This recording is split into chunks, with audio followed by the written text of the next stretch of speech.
ಬಾಬಾ ಸಾಹೇಬರು ಅಂಬೇಡ್ಕರ್ ಕನಸಿನ ರಾಜ್ಯ ಪರಿಕಲ್ಪನೆಯಲ್ಲಿ ಭಾರತ ದೇಶದಲ್ಲಿ ಧಾರ್ಮಿಕ ದೌರ್ಜನ್ಯ,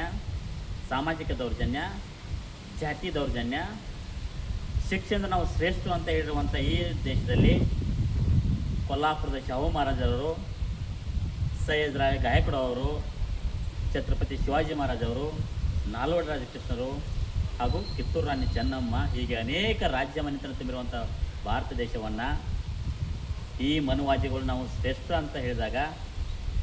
ಶಿಕ್ಷಣದಿಂದನೂ ಶ್ರೇಷ್ಠ,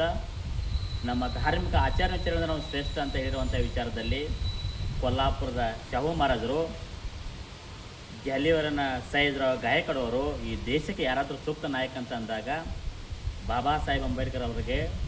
ಉನ್ನತವಾದಂಥ ಶಿಕ್ಷಣ ಕೊಟ್ಟು, ವಿದೇಶಿ ಮಟ್ಟದಲ್ಲಿ ಶಿಕ್ಷಣ ಕೊಟ್ಟು,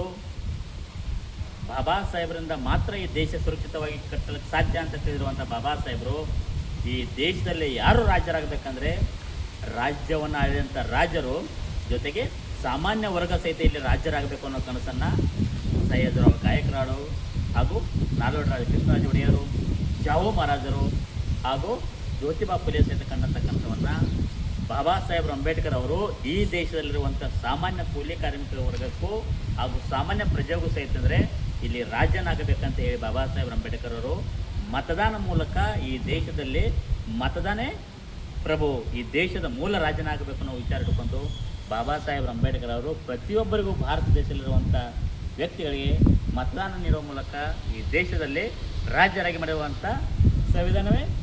ಬಾಬಾ ಸಾಹೇಬ್ರ ಕನಸು. ಅದು ಜ್ಯೋತಿಬಾ ಫುಲೆ, ಶಾಹು ಮಹಾರಾಜರು, ಬಸವಣ್ಣ, ಪೆರಿಯರ್ ಹಾಗೂ ಅನೇಕ ರೀತಿಯಾದಂಥ ರಾಜ್ಯ ಮನೆತನದ ಕನಸನ್ನೇ ಜಾರಿಗೆ ತಂದಂಥ ಸಂವಿಧಾನ ಮತದಾನವೇ ಈ ಭಾರತದ ಮೂಲ ಪೌರರಾಗಬೇಕು ಅನ್ನೋ ಉದ್ದೇಶವೇ ಬಾಬಾ ಸಾಹೇಬ್ರ ಕನಸು. ಜೈ ಭೀಮ್, ಜೈ ಪ್ರಬುದ್ಧ ಭಾರತ.